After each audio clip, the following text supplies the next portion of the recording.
Hello and a very warm welcome to all our viewers in Nigeria and around the world to Global TV News Express here in Nigeria's capital, Abuja. I am Fauziya Lukman. President Bola Ahmed Tinubu has approved year recruitment into the Nigerian Police Force (NPF). The Inspector General of Police Kayode Egbetokun has disclosed. This, according to him, is to improve the visible manpower shortage in the force. Meanwhile, retired Inspector General of Police Mike Okiko has stated that the much talked about decentralization of the police would not achieve its desired objective as the inherent factors that had led to its failures in the past have not been addressed.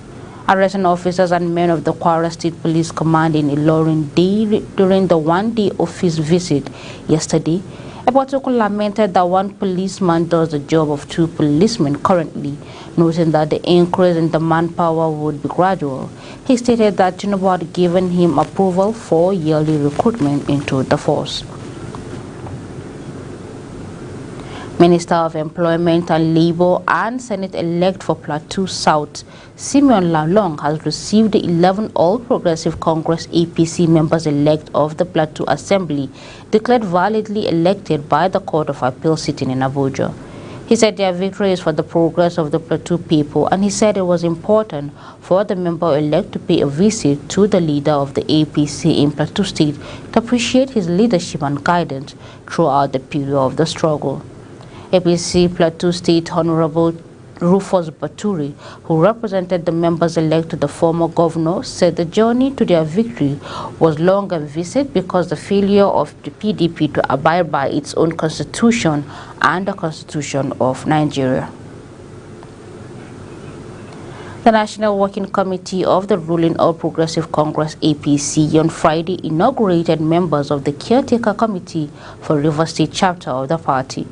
The inauguration, which took place at the national headquarters of the APC in Abuja, had the party's national chairman, Abdullahi Ganduje, vice chairman for South-South, Victor Gedom, and members of the new WC in attendance. The event took place 2 days after the MPC NWC dissolved the former state ESCOs to pave the way for ad hoc committee that will oversee the conduct of Congress for elect new members executive. The Minister of Art, Culture and Creative Economy, Hannatu Musawa, has revealed the plans that are underway to reposition the video game animation industry in Nigeria. Musawa disclosed this during the third quarter edition of the Xbox Developer Hangout organized by Microsoft in Lagos.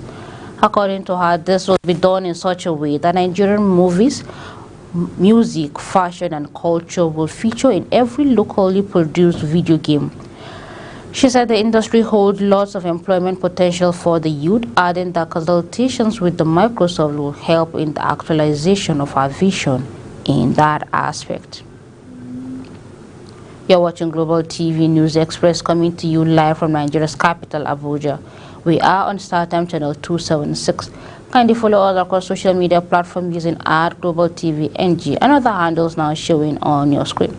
When the News Express returns, federal government assures of gas availability, enabling environment for CNG.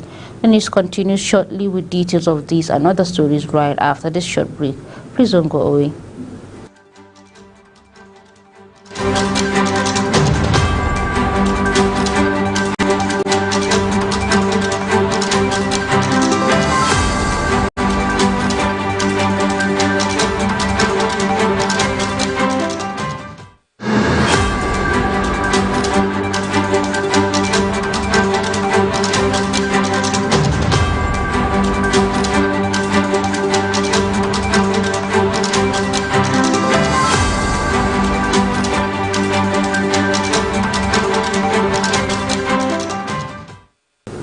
This is Global Television bringing you live broadcasts of the News Express from Nigeria's capital, Abuja. On the foreign scene, 70 people have perished in widespread flooding in Kenya that have also driven out tens of thousands of people from their homes. President William Ruto said on Saturday, describing it as an emergency situation, Kenya and neighboring Somalia and Ethiopia, countries that are only just emerging from the worst drought in 4 decades, are now experiencing devastating flood caused by rain linked to the El Nino weather pattern. Ruto said the cabinet will hold an emergency meeting on Monday to discuss recommendations on how to manage the crisis. Many roads, especially the northern part of Kenya, have been washed away, he said, leaving trucks carrying food, medicine and fuel stranded.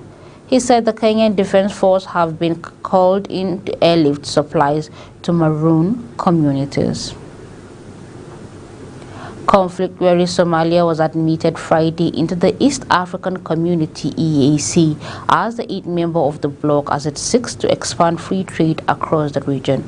Somalia, whose President Hassan Sheikh Mahmoud was at the summit, joined Burundi and the Democratic Republic of Congo, Kenya, Rwanda, South Sudan, Tanzania, and Uganda.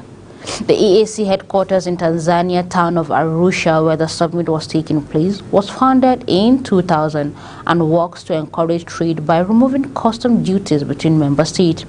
It established a common market in 2010, where the admission of the fragile Horn of African nation with a population of 17 million will boost the EAC market to more than 300 million people.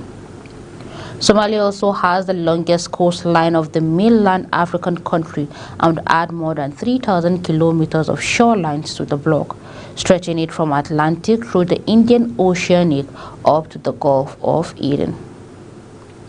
Indian rescuers brought in another digging machine Saturday to open a vertical shaft to free 41 workers trapped inside a collapsed road tunnel for 2 weeks, after efforts through another route hit snags just meters from reaching the men.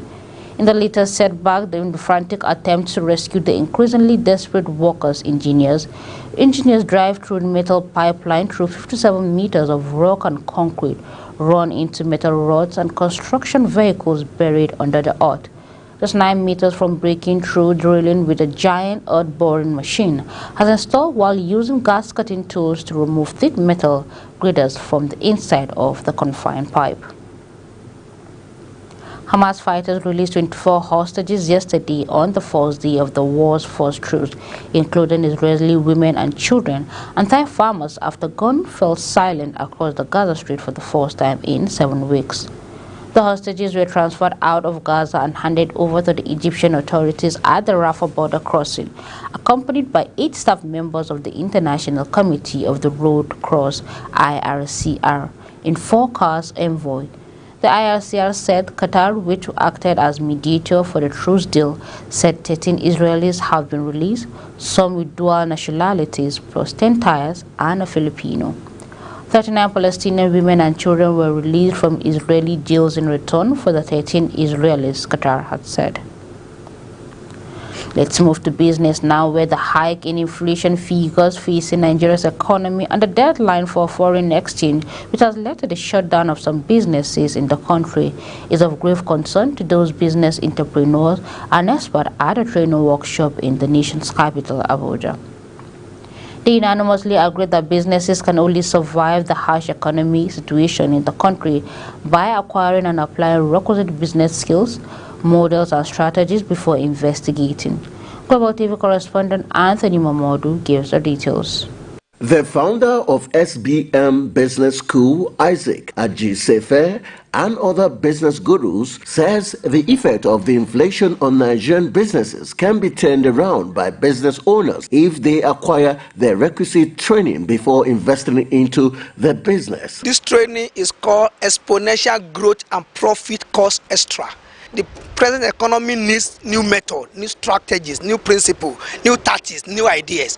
If not, business will knock out. I've said it over and over again that many businesses are knocking out in Nigeria because people go into business without learning the business. But now we are saying, come and learn before you begin to put all your fortune into the business. So what we are doing basically is to gather people together and teach them the best practices to engage and run profit in their business. I mean, we need to have leaders who knew ahead of now, because the leader who have nice about me. America budget for 10-20 years ahead, so we need leaders that can think ahead. Ajisefe reiterated the importance of applying new and standard business models in building and resuscitating businesses and called for government support. There's no government backing yet, but if they come tomorrow, we will accept them because there's need for us to take this kind of program all over the states in Nigeria. Judging from the economic situation of Nigeria, everyone needs knowledge on how to navigate and use resilience to navigate the challenges of economic situation of Nigeria. Each time we come here, we always go to improve on our businesses. Like what I normally learn from this program is how to be a better leader. Some business owners and participants at the business training workshop bear their minds on ways to surmount the harsh economic conditions in the country. I really enjoyed the training. Training is one of a kind. I really know what to do now in my business. There's a particular saying, if you don't know what to do, you don't know what you want. You don't have to depend on government, and you have to delete that mentality, colonial mentality of job, seeking for job after school. Create your own job. I've learned many other approaches to, succeed in my line of business. So Nigerian business owners and entrepreneurs have been advised to acquire the requisite training before venturing into their preferred business. Anthony Momodu reporting for Global Television. The federal government has reiterated its commitment to ensuring there is sufficient gas in the country, saying it has put in place measures that will drive the compressed natural gas project. Special Advisor on Energy to President Bola Tinubu, Oluvehime, says this during the groundbreaking ceremony of Portland Gas in Lagos, represented by Eriye Onuguruwa. Vehilen says the signing dovetailed into the recently launched Presidential Compressed Natural Gas Initiative, PCNGI, as part of the commitment to change the transportation landscape, reduce energy costs, stimulate economic growth, and foster a cleaner environment by reducing carbon emissions, and promote energy security through domestic natural gas resources. She said Portland Green Gas Park was undoubtedly a cleaner and more efficient source of energy, and she said the park will create new jobs, diversify our economy, and enhance our energy independence. This will in turn enable us to reduce our reliance on imported fuels, stabilize energy prices, and boost our economic growth. It will also demonstrate to the world that Nigeria is committed to tackling climate change and building a cleaner, more resilient future. The Naira on Friday recovered against the U.S. state dollars at the Nigerian Autonomous Foreign Exchange Market, NAFEM, the country's official exchange rate window. The Naira recovered to 794 Naira 89 kobo to a dollar after a two-day slump in the official market, according to data from MDQ Security Exchange, a platform that oversees foreign exchange FX trading in Nigeria. The rate represents a recovery of 16.88% from the 956 Naira 83 kobo it recorded on Thursday. However, the forex turnover on Thursday hit $105.50 billion, according to data from NAFEM. The turnover represents the amount of dollar traded at the particular trading day.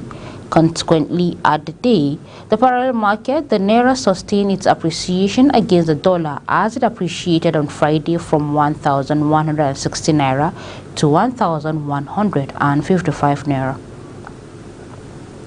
Nigeria's oil sector grew 0.85% in the third quarter of 2023. This, according to the Gross Domestic Product (GDP) reported recently released by the National Bureau of Statistics (NBS). The report highlights the fact that in the third quarter of 2023, the growth rate in the oil sector was 0.85% year-on-year. However, what seemed like a decline in another improvement from what the oil sector growth rate was in the corresponding quarter of 2022 as well as the previous quarter, second quarter 2023. In that quarter 2022, the oil sector growth rate was minus 22.67%. Also, compared to the previous quarter, which was minus 13.43%, there was a positive increase of 12.58% point. A part of the report stated, According to the GDP report, Nigeria's oil industry showed some improvement in production. The average daily output was 1.45 million barrels per day, which was higher compared to both the same period in 2022, which was 1.20 million barrels per day, and the second quarter of 2023, which was 1.22 million barrels per day.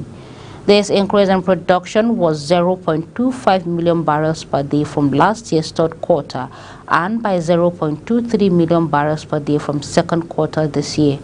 Looking specifically at the quarter-by-quarter performance, the oil sector in third quarter 2023 experienced a growth rate of 12.74%. This means it saw a good expansion compared to the previous quarter.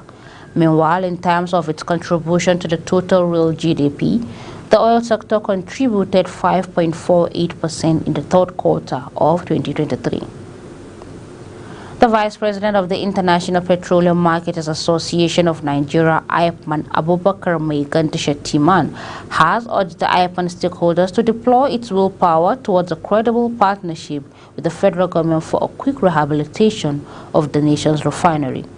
Shettiman, in a statement by his special advisor on media, Afam Okoone, said given the urgent need for an overall solution to the issue of fuel unavailability in Nigeria, his principle was the man that IP deserved as election draws closer.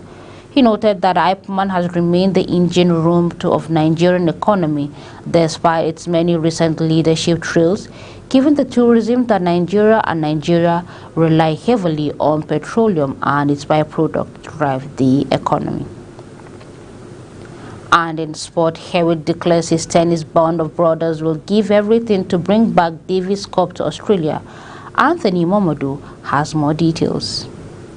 Leighton Hewitt has declared his close-knit tennis band of brothers will give it a hell of a shake to bring back the Davis Cup to Australia after they roared into another final in Malaga following their 2-0 victory over Finland in Friday's semi-final, executed superbly without a drop set in singles wins for Alexis Popyrin and Alex Vermina. Team captain Hewitt said he couldn't be prouder of their achievement in making back-to-back finals, even though they will be facing either a Serbian side led by world number 1 Novak Djokovic or an Italian team inspired by young superstar Yannick Sinner in Sunday's final. The inspirational winner was adamant no one really wants to play them. In French football, Ousmane Dembélé has finally put an end to his goal drought by emphatically scoring his first goal for Paris Saint-Germain. Friday night was the Frenchman's 12th league game for the Parisians since joining from Barcelona in the summer. To this point, Dembélé had managed 4 assists in 11 league games with no goal contributions in 4 Champions League games too, and eyebrows had been raised at his absence of goals, but he put an end to that with a stunning strike at the near post during PSG's rampant 5-2 win over Monaco at the Parc des Princes on Friday. And moving to the Bundesliga, Harry Kane broke another 2 records in scoring Bayern Munich's opening goal against Cologne in Friday night. The England forward netted his 18th league goal of the season since his mega move to Germany from Tottenham in the summer as he extended his lead at the top of the Bundesliga goal-scoring charts. The strike was a gift and the number 9 may not score an easier goal this season. Former Stoke man Eric Maxim Choupo-Moting did the hard work, forcing a Cologne defender to clear off the line from his effort, but the clearance only went as far as Kane, who accepted the offer of slotting in from a matter of yards to score once again in Bayern Munich in the only goal of the game as they beat Cologne 1-0. In doing so, he surpassed the record set by both Jadon Sancho and Kevin Keegan in scoring the most goals by an Englishman in a Bundesliga campaign before the season even entered December. Paulo Victor been off his line and proceeded to find the net from distance with an excellent lob. And that's how we call it a wrap on the Sports News Update. I am Anthony Momodu. Thank you, Anthony Momodu. And that's it on Global TV News Express. We are on StarTime channel 276. Kindly follow us across social media platforms using @Global TV NG and other handles now showing on your screen. On behalf of the production team, I am Fauziya Lukman, thanking you so very much for watching. See you soon.